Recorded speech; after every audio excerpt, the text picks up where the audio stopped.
This is Mission Control Houston. Welcome and thank you for joining us for today's edition of ISS Update this Friday, April 20th.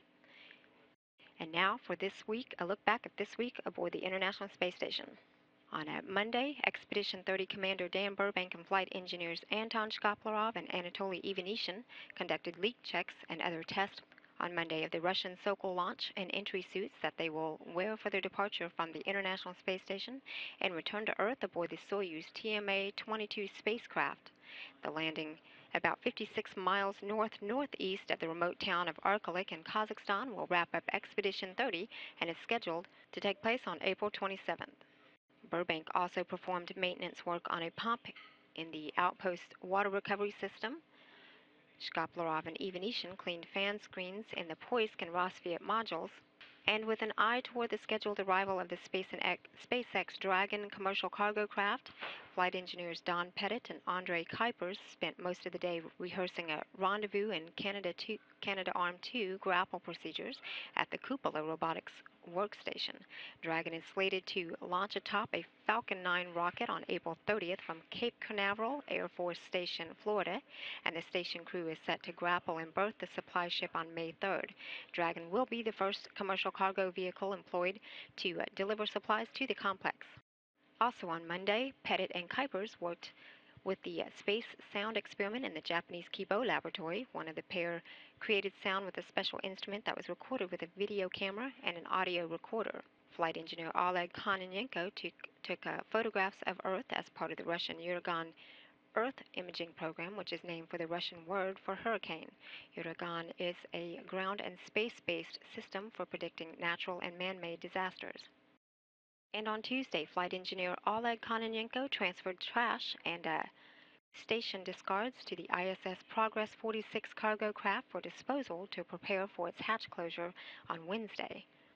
Its departure set the stage for the arrival of the Progress 47 cargo craft that is now on its way to the International Space Station. Kononenko and flight engineer Anatoly Ivanishin had worked on the installation of a docking mechanism in the Pirs docking compartment to prepare for Sunday's arrival of Progress 47. Also on Tuesday, flight engineer Anton Shkaplerov performed maintenance work on a cooler in the Soyuz TMA-22 spacecraft that brought him, Ivanishin, and Commander Dan Burbank to the station in November. The trio is scheduled to return to Earth April 27 aboard the Soyuz, landing about 56 miles northeast of the remote town of Arkelik in Kazakhstan and wrapping up Expedition 30. Burbank and flight engineer Andre Kuipers focused on unloading cargo from the Eduardo Amaldi. This is the automated transfer vehicle that docked to the aft end of the Zvezda service module on March 28th. It delivered 7.2 tons of food, fuel, and supplies to the orbiting complex. And on Tuesday, flight engineer Don Pettit participated in several biomedical experiments that measure the impacts of long-duration spaceflight on the human body. For the sprint experiment, Pettit worked with Kuipers to collect ultrasound readings of leg muscles to see how well high-intensity exercise minimizes the loss of muscle mass and bone density that typically occurs in a weightless environment. And also, Pettit and Burbank had worked with the integrated cardiovascular experiment, which measures the atrophy of the heart muscle. Investigators used the data from these tests to develop countermeasures to keep the crew healthy. Then on Wednesday, Commander Dan Burbank and flight engineers Anton Shkaplerov and Anatoly Ivanishin continue to prepare for their departure and end their stay on April 27th. The first commercial cargo craft to visit the station was also set for launch on April 30th at 12:22 p.m. For its test flight. The SpaceX Dragon capsule will deliver food, experiment gear, and station hardware. After a series of demonstration maneuvers, it will rendezvous with the station to be grappled and berthed to the Harmony node. Flight engineers Don Pettit and Andre Kuipers are training for the arrival of the Dragon capsule. They worked in the cupola and used the Canadarm2 to retrieve Dragon and berth it. That was again on Wednesday. Finally, 3 new crew members were scheduled to arrive at the orbiting laboratory's Poisk Mini Research Module on May 17. Flight engineers Gennady Padalka, Joe Akaba, and Sergei Revin will dock in the Soyuz TMA-04M spacecraft and join Pettit, Kuipers, and Expedition 31 Commander Oleg Kononenko. Then on Thursday, the ISS Progress 46 cargo craft, loaded with trash and unneeded items, undocked from the Pirs docking compartment On Thursday, as the station flew 245 miles above southeast Russia, a series of separation burns moved the Progress a safe distance away from the station, where its thrusters will be fired for several days next week for a test of radar tracking capability by Russian ground sites. The Progress will be commanded to deorbit on April 28th for a destructive re-entry into Earth's atmosphere over the Pacific Ocean. Also on Thursday, flight engineer Anatoly Ivanishin photographed the departing cargo craft through a window in the Zvezda service module to verify that no seals were missing or damaged on the docking interface of the Progress. To prepare then for the arrival of Progress 47, flight engineers Anton Shkaplerov and Oleg Kononenko spent a few hours on Thursday practicing with the Toru, the Russian telerobotically operated rendezvous system. The Progress is designed to dock automatically via the Kur's automated rendezvous system, but crews can use the Toru to take over the process if difficulties arise. Meanwhile, on Thursday, flight engineer Andrei Kuipers focused his attention on the CARD experiment, providing blood and urine samples for later analysis back on Earth, as well as doing a few rebreathing exercises throughout the day. CARD investigates the mechanisms of heart disease and looks at changes in blood pressure during the long-duration spaceflight.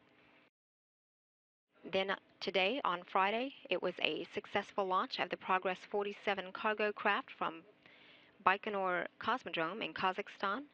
The new Progress 47, carrying food, supplies, oxygen, and fuel, now on its way to the International Space Station, lifted off on time at 7:50 a.m. this morning. The Progress 47 cargo craft is set to dock to the station this Sunday at 9:40 a.m. Central Time. We'll bring live coverage here on NASA television at 9 a.m. Central Time, 10 a.m. Eastern Time. Again, that cargo craft is set to dock to the International Space Station at 9:40 a.m. Central Time. Also on Friday, aboard the International Space Station, Commander Dan Burbank and flight engineers Anton Shkaplerov and Anatoly Ivanishin prepared for their return to Earth. Burbank, Shkaplerov, and Ivanishin, who launched from the Baikonur Cosmodrome in Kazakhstan aboard their Soyuz TMA-22 last November, are wrapping up their final week aboard the International Space Station as they prepare to return back to Earth on April 27th. The trio suited up into their Centaur suits for a fit check, strapped themselves into their Soyuz TMA-22 spacecraft, and rehearsed descent drills for the return to Earth next week. Meanwhile, flight engineers Don Pettit and Andrei Kuipers practiced for the capture of the first commercial spacecraft, known as Dragon, to arrive at the International Space Station. The pair performed 3 grapple practice sessions using the station's Canadarm2 during today's dry run. SpaceX's Dragon is set to launch from NASA's Kennedy Space Center at the end of the month on April 30th.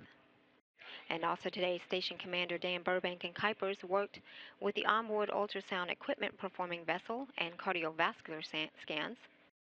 And flight engineers Anton Shkaplerov and Oleg Kononenko participated in onboard training conference to review docking procedures and in anticipation of the arrival of the new Progress 47, now on its way to the International Space Station, that is set to dock to the orbiting complex this weekend on Sunday at 9:40 a.m. Central Time. Again, live coverage will begin here on NASA television at 9 a.m. Central Time, 10 a.m. Eastern Time. And that's a wrap of this week in space aboard the International Space Station. This is Mission Control Houston.